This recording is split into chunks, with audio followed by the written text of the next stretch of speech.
हमारे diary of Mars channel में आपको सभी का बहुत बहुत स्वागत है।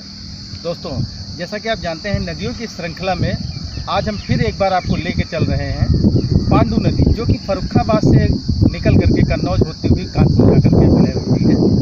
आज मैं उसके उद्गम स्थल यानी कि पांडू नदी के उद्गम स्थल की ओर आपको लेके चल रहे हैं। दोस्तों, इस नदियों के बीच में आने वाले जितने भी पड़ाव, जो भी चीज़ें आती हैं, हम उन सब चीज़ों का भी आपको अवलोकन कराएंगे और बाकी पांडू नदी के विषय में जितना भी जो कुछ भी आपको जानने को मिलेगा वो सब डिस्क्रिप्शन में आपको ज़रूर मिल जाएगा। तो दोस्तों, चलिए हम आपको जल्दी से लेके चलते हैं पांडू नदी के उद्गम स्थल की ओर।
जी हाँ दोस्तों, ये है वो नदियों के किनारे ही कुछ बागें होती हैं, जिसमें देखिए ये अनार का पेड़ है, इसकी महीन पत्तियां हैं और ये देखिए ये प्यारे से फल लगे हुए हैं, जो कि अभी पके तो नहीं हैं, अभी कच्चे हैं, लेकिन अनार है ये।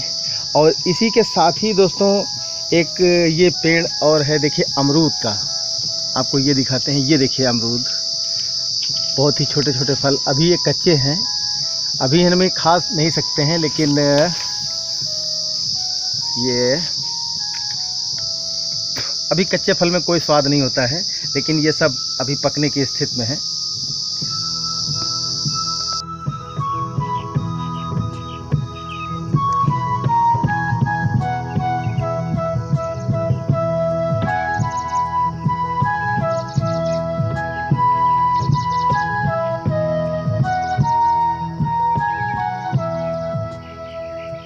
और ये है पांडू नदी के किनारे बबूल का एक छोटा सा जंगल।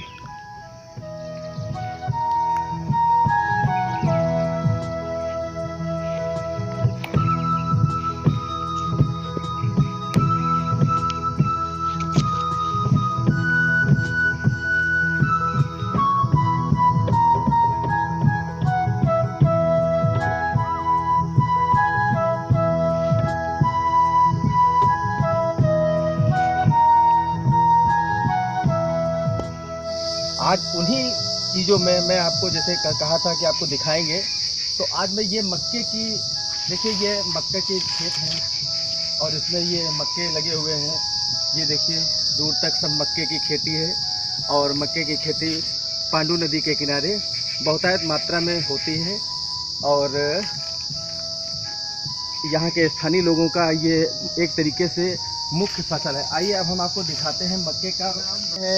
ये मक्के का थोड़ा सा पौधा है और इसका ये फल है। हम इसे कच्चा तो नहीं खा सकते हैं,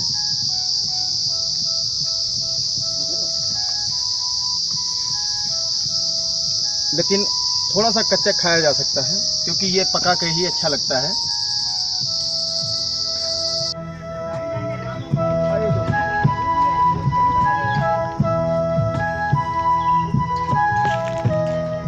जंगल के किनारे कुछ ऐसे पेड़ भी मिलते हैं जो हमें कुछ खाने को देते हैं।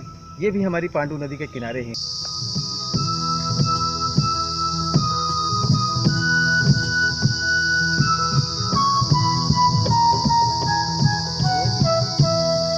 वक्त हम एक आम के पेड़ के पास में हैं, जो एक बाग है, और इस बाग में कुछ पके हुए फल टपक रहे हैं।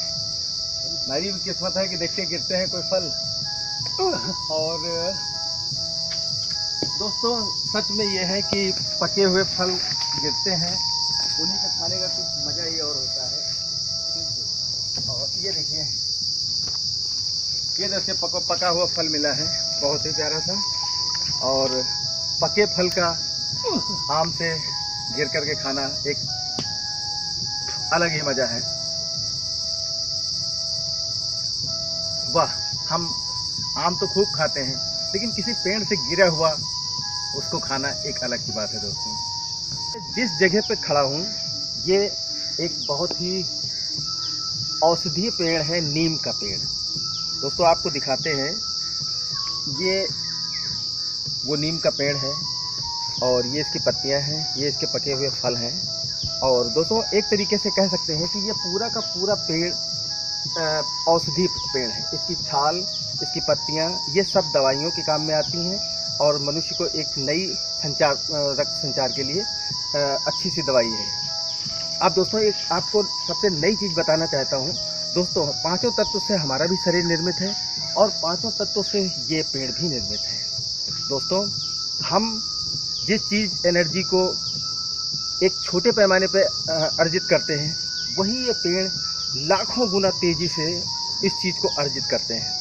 और जब कभी हम इस ऐसे पेड़ों को अपने आलिंगन में लेते हैं तो इनकी पॉजिटिव एनर्जी और हमारी पॉजिटिव एनर्जी से एक होता हुआ हम ज़रूर महसूस करें। इसको ऐसे समझिए दोस्तों कि अगर हम कभी तनाव और टेंशन में होते हैं तो अगर किसी पेड़ को आलिंगन करते हैं तो इसकी पॉजिटिव वेव और हमारे शरीर की, ये दोनों एक होती हैं। इसको एक होता हुआ ज़रूर महसूस करें, अपने आप को तनाव मुक्त महसूस करें।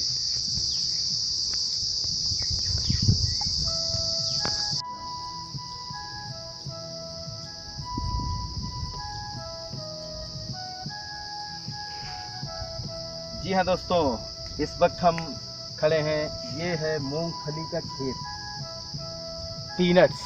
दोस्तों मूंगफली हमने ठेले और रेडी रेकर्स वालों से ख़रीद के खाई होगी, लेकिन आज उस खेत में हम पहुँचे हैं जहाँ से मूंगफली पैदा होती है। ये मूंगफली की फसल है और ये पूरी तरीके से अब पक चुकी है।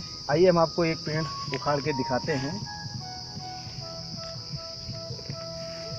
ये देखिए दोस्तों, इसमें मूंगफली पूरी तरीके से लगी हुई है। मैं इसको पानी में थोड़ा सा धोने की कोशिश करता हूँ। ये देखिए दोस्तों, ये मूंगफली हैं। मैं इसमें से एक दो खा सकता हूँ, हालांकि ये कच्ची हैं, इन्हें ज़्यादा तो नहीं खाया जा सकता है, लेकिन फिर भी इन्हें खाया जा सकता है। ये देखिए,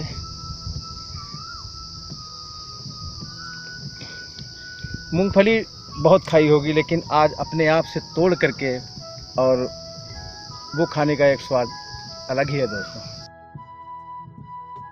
जी हाँ दोस्तों, ये है सकतपुर। यहीं से हमारी पांडु नदी निकलती है, जिसकी पांडु नदी की खोज में आज हम लोग आए हुए हैं। आपको दिखाते हैं वो उद्गम स्थल। नमस्कार दोस्तों, जैसा कि आपसे हमने वादा किया था, आज मैं जिस जगह पे खड़ा हुआ हूँ ये वो एरिया है जहाँ से हमारी पांडु नदी का उद्गम स्थल है।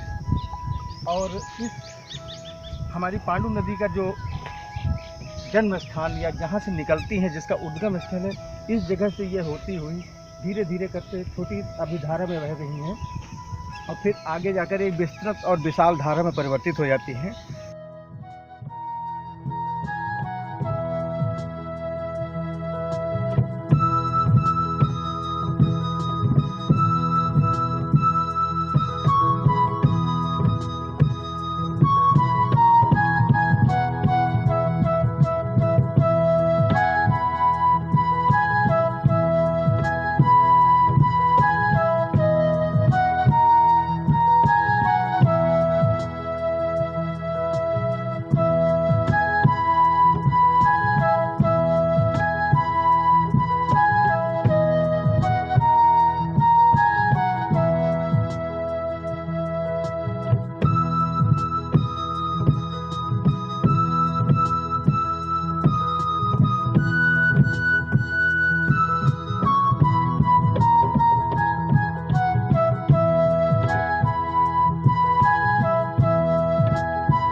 दोस्तों, ये पांडु नदी के स्थल के पास ही ये एक छोटा सा मंदिर बना हुआ है। स्थानीय लोग यहाँ से पूजा करते हैं। आइए मैं आपको मंदिर दर्शन कराता हूँ।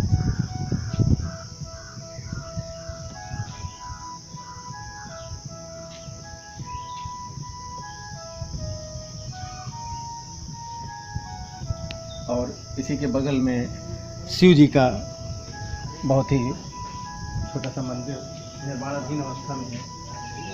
ये उसी के बगल में निर्माणाधीन शिव का मंदिर बहुत ही प्यारा सा। बाबा जी जय श्री राम। और बाबा जी आप कैसे हैं? बहुत बढ़िया। बाबा जी हम लोग से आए हैं फर्रुखाबाद से निकलने वाली पांडु नदी के विषय में कुछ आपसे जानकारी चाहिए, क्योंकि काफ़ी लोगों से हमने पूछा कि पांडु नदी कहाँ पे है, तो किसी ने बता ही नहीं पाया। बाबा जी